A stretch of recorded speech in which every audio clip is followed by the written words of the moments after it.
Good morning mga guys. May repair tayo ngayon na 32 inches LED TV. Ang problema nito is backlight.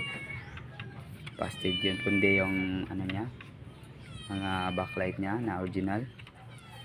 Tapos inano ko lang, sinapawan ko na lang ng ano, ang ibang strip na lang para ma-okay siya. Tapos i-drop lang natin yung voltahe niya para hindi to masisira yung backlight na bagong nano natin. Ito yun, controller ng backlight niya.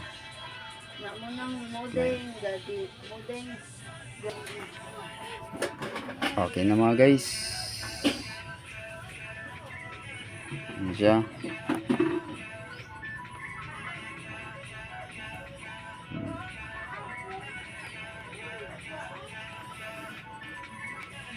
ayos na ang unit, hindi na masisira yung ano ito.